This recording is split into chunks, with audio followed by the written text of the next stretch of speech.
I also wanted to talk about some other cores as well. I know cadets obviously had like multiple staff changes going on.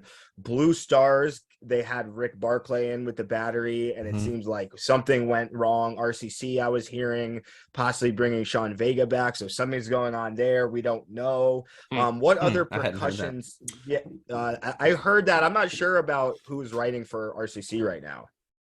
I don't know, I don't know. honestly. It's all just I'm they're gonna not find out though. Yeah, they're not doing it's dude. Blue Devils staff website's very ambiguous. It's very like yeah. Huh. borderless. You're not exactly sure what's going on. But the cadets, so they brought back Lee. You guys just interviewed Lee. They Uh-huh. brought Travis, James Sparling, and Jake. They're all occupying battery leadership roles.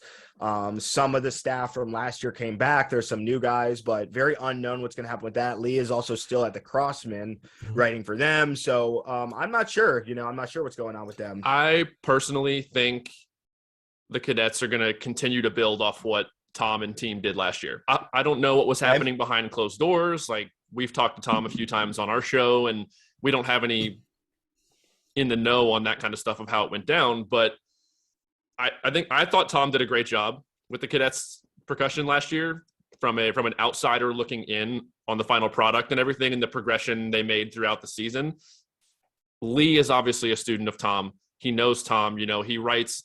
I would He say knows the cadets. he knows the Mars cadets cadets. very well. I think it's the best possible move they could have made to continue off of what happened and the progress they made last season and see if I look at these top arrangers writing styles, Lee and Tom have similarities with the aggressive approach they take when they write battery music, and a lot of fast paradiddle figures and paradiddles and triplet rolls in and out, and just the way the phrases build.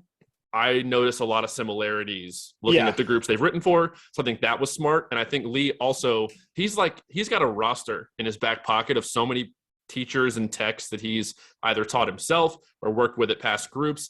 I think James Sparling is great to bring in. I think Travis is going to be a great asset. I don't know much about the tech staff they've brought in at this point, but from the top down, A the lot of the pieces. tech staff are people that were there. Okay, Correct. so and that makes sense. They had a successful year in my eyes, so it makes sense to keep some of them around, and if not all. And I Yeah. think we're going to see really good things. I think the cadets are going to have a strong summer. I And then agree. they brought Here- in Anthony from Crown Mhm. Gilliland. Yeah, and Monty, stuff. Monty, and so Andrew Montero, who's obviously the front arranger at GMU and Mhm. did the sound at Crown last year, which was definitely the best year they ever had with sound design.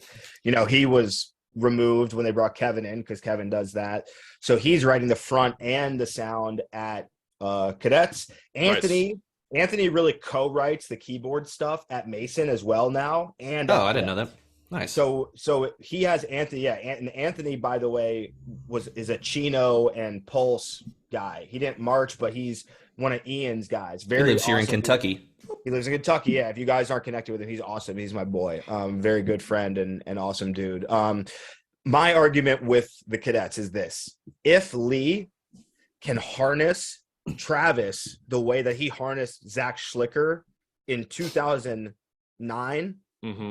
they could pop one because Travis has the freshness and the contemporary indoor education and experience and the youth and the perspective. And I think Lee has the brain and the knowledge to like give that template over. And I have seen the process start to happen, and he's definitely handing Travis the music and letting him do what he does. And I think that would be healthy. Just knowing what Lee comes out with, he's very dense and he's very like athletic and rudimental. And I think Travis can provide space and meter and rhythmic flow and sticking flow and things like that. And it could be a healthy marriage if done, appropriately and with care. I hope so. I mean, Go when that transition was happening, of course, I was talking to you and I was talking to Travis a lot, and Tom Ongst was like kind of texting us back and forth. I mean, I won't say I didn't know anything about what was going on because Tom was texting us, but I'm certainly not going to talk about any of it. And there was other issues with the cadets that they were trying to figure out. But when we talked to Lee, I think I told him off the record maybe, but I felt like him or Travis was the most obvious choice for that position, either because Lee has so much history with the core and his style fits and he understands the core, or Travis just because of you guys and where you're located and the connection you have to the East Coast. He's been with the cadets organization before with C2, cadets winter percussion. When you guys did that, it would just be an easy fit. And then I think a lot of the staff that they have that they kept, and then they brought on some other people like Sarah Fabian and Anthony and Montero and stuff like that. I hope that they do really well. I love the cadets. I always wanted to be a cadet before audition things happen there. We were at the same camp, and I think we both got cut. In I think so. Right? Shout in out. 08? I was there in 08. Yes. Yeah, all that. Yeah, that year kind of sucked anyway. That Kelly stuff. Is that the Kelly show? They did like Nitro and Vesuvius and stuff. Yeah, they did. That was a hard book, but like it was a throwaway year for the design. It was like a duty. Sorry. So it is enough time's passed. You're good. Yeah. Say what you feel.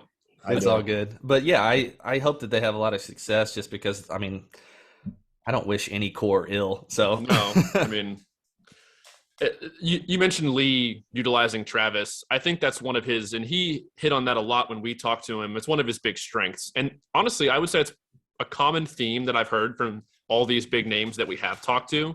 You know, your Raricks, your Unks, Lee, Scott, Johnson, they delegate really well. They're still trying to learn even at this advanced stage of their careers. And they're humble enough to say, you know, this person brings something awesome to the table. I'm going to let them run with this element of this program. And, you know, I might give pointers that I have and from wisdom of the years and everything, but he's doing the right things, it seems, with this takeover, with this switch happening. And again, I'm very excited to see what they put out this year. Yeah, I agree. I hope for the best. And, you know, I think everyone getting better is better. It's still competitive. It's still going to be, I think the Cavaliers thing is interesting. We're definitely going to learn. We'll see how the Rhythm X season goes. There's a lot of that team there. Obviously they brought Dawson on to work with the snare line, Josh Brickey, Russell. I know Jared Andrews is actually at X, right? Is he still there or not really? Okay, so he's there. So, but you know, we'll kind of get a sense of what Cavaliers are doing and what kind of. I know Mike has advertised the book is going to be aggressive. I don't want to like put too many things out there that I want to put out there. That being said, let's jump into these rules. I think there's a few we're going to dig into. 1 second. There's one thing I have to throw out there as like you can call it a hot take or whatever. Okay. I think as the last like drum corps prediction for this coming summer. Oh, do it. I think Phantom and Troopers are going to have phenomenal percussion sections this year. I said that. I actually said Troopers is going to be top 5 in percussion. There's a very good chance. And I think Phantom's also going to get some of that fallout of Vanguard not coming out this year. Because but dude, this is my prediction too. I'm with you, actually. I'm agreeing and disagreeing. Fair. Here's where I agree.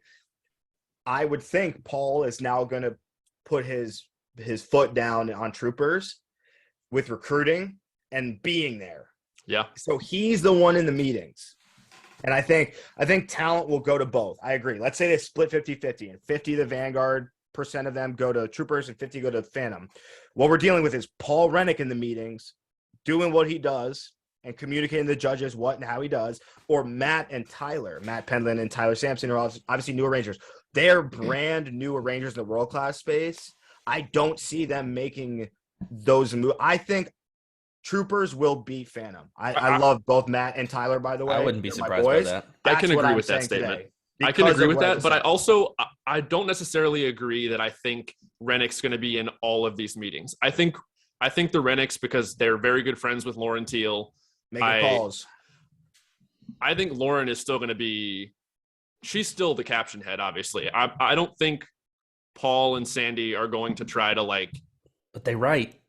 I know they write. I'm not saying they're not going to be involved. I just don't think they're going to be in all of the meetings as the primary person vying for the group to the judges and trying to like do what happens. We don't know that. We don't know. That's what we don't know. We don't know. Yeah. But it's a podcast. But they could, and they have cell phones. And you know what? To Evan's point, their staff is structured. He is the director of percussion at Troopers as well as the designer. So to Evan's point, should he choose to step in, it's structured into their hierarchy and it wouldn't be, I guess, on paper inappropriate. And if you think he wouldn't step in and right that ship and kind of step on Lauren a tiny bit, I disagree. Also, just imagine like Paul being phoned in or going in if he's there at a show for critique. Like, so why did you have us down tonight? Like, He'll be like, I'm here now. yeah, Look, this is me. It's me. And they'll be like, oh, and move to. yeah. Well, I can't wait for us to gather Talk about the ourselves season. in like 6 months and be like, remember January 14th at 10:50 a.m. we said Troopers going to beat Phantom. That being said, all the best. I have students and I mean, they beat friends at Phantom last summer, didn't they? No. In No. percussion? No, I don't think so. Well, I actually have a list. I'll look it up while we're thought talking. they Okay, did. look it up real quick. Look it up. You might be right. In which case, my call is even More, yeah. probably true. Let's Yeah. see here. I got to go back. I have so many spreadsheets. DCI tour fees. Nope, don't want that one. It's a whole convo on itself. Yeah, you guys are legit like sports analysts with this shit. Dude, I like the data.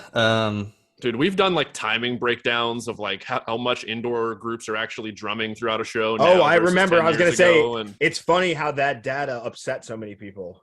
It just is what it is. I mean, it's just numbers. we just watched and we had a stopwatch on these cell phones that we were talking No, about. You guys are mean. You guys are assholes for that. I mean, the data doesn't lie. Groups don't drum as much as they did 10 years ago. It was close. Phantom. This is with the average. Phantom was 9th and Troopers were 10th. So see, okay, come on. Troopers right, did okay. beat. Yeah, I'd have to go back and look at the actual. I know Makes why sense, I thought but, that they beat yeah. them, because our predictions going into finals were that Phantom, you said Phantom was not going to finish well at all. I predicted they would finish a little higher than you, but they still finished higher than both of us said in percussion. Right. So that's why I had in my brain that Troopers. Dude, they beat Cavaliers overall. That was insane. I wonder if they fired the whole Cavaliers staff like right when they announced that. Like you, right? And they're all at retreat. Like you take those passes off. It's like the score's announced and the hook comes off the side of the theater stage and just yanks them all off. That's basically how it is. You are the weakest link. Goodbye. Just yeah, the floor drops out in Lucas Oil. They have like a trap door just for DCI firings. The dungeon with you. Oh my god, yeah. I'm very badly hurt. We just watched Austin Power. That was actually Will Ferrell who played. Yeah, that. Will Ferrell did throw that. That's such a fucking good movie. Okay. Anyway, let's because we're already deep into this, but let's just check out some of these rules. We probably won't get deeply into all of them, but